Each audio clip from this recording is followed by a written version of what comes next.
স্ত্রীদের প্রাইভেসি রক্ষা করা এটা আপনাদের জন্য খুব জরুরি বিষয়। স্বামীদের জন্য স্ত্রীদের প্রাইভেসি ক্ষুণ্ণ হয় এখন নানাভাবে। আর অসতর্ক স্বামীরা তারা স্ত্রীদের প্রাইভেসি নিজেরাও ক্ষুণ্ণ করেন। নিজের ফেসবুকে স্ত্রীর সমস্ত ফটো পোস্ট করছেন, প্রাইভেসি ক্ষুণ্ণ হয় না? বন্ধুদেরকে ঘরের মধ্যে ঢোকার অনুমতি দিচ্ছেন।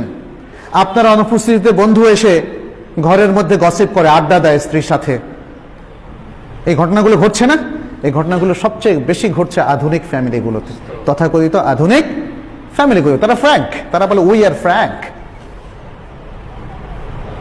অনেক উদার মনার অধিকারী। আমার স্ত্রী যে কারোর সাথে কথা বলতে পারে, আড্ডা দিতে পারে, এই ধরনের কথা তারা মনে করে। এর ফলে কি ঘটে সেটা পত্র পত্রিকা থেকে আরম্ভ করে গল্পের মধ্যে আমরা পড়ি। দেখুন, অনেক গল্পের মধ্যে বন্ধুরা বন্ধুর স্ত্রীর প্রতি কি অসদাচরণ করেছে, এমনকি সুযোগ পেয়ে আরো কি কর্মকাণ্ড করেছে, এগুলো নিয়ে আজকে আমাদের নাটক, সাহিত্য, গল্প, উপন্যাসও লেখা হয়। এগুলো নিয়ে নাটকও করা হয়। ওয়াল আয়াদু বিল্লাহ। কিন্তু শরীয়তের বিধান হচ্ছে স্ত্রীর প্রাইভেসি রক্ষা করতে হবে স্বামীকে, এটা ফরজ। তাদের কোনো গোপন ফটো তো এমনি তোলা যাবে না, তুলে সেটা পোস্ট করা আরো অপরাধ।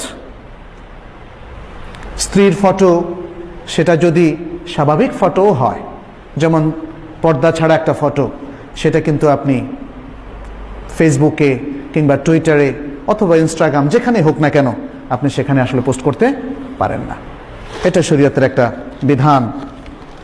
কারণ রাসূল সাল্লাল্লাহু আলাইহি ওয়াসাল্লামের একটা হাদিস আছে, ইন্না শাররান নাসি ইনদাল্লাহি মানজিলাতান ইয়াউমাল কিয়ামাহ আর-রাজুলু ইউফদি ইলাল মারআহ ওয়া তুফদি ইলাইহি থুম্মা ইয়ানশুরু সিররাহা।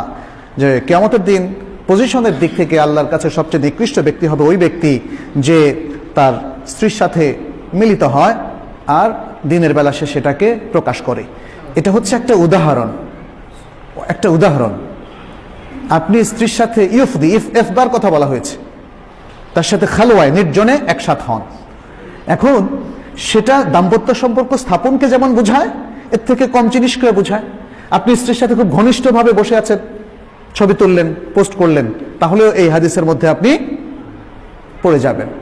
এখানে ইফদা ইলাল মারআহ, স্ত্রীর সাথে সব ধরনের নির্জনে মেলামেশা এবং ঘনিষ্ঠভাবে বসা সবকিছুকেই অন্তর্ভুক্ত করে। অতএব এই জিনিসগুলোকে পরবর্তীতে যে ব্যক্তি পাবলিকলি ওপেন করে, পাবলিকের কাছে, সাধারণ মানুষের কাছে প্রকাশ করে, কিয়ামতের দিন তার সবচেয়ে ভয়াবহ অবস্থান হবে আল্লাহর কাছে। এখানে সেটি তুলে ধরা হয়েছে।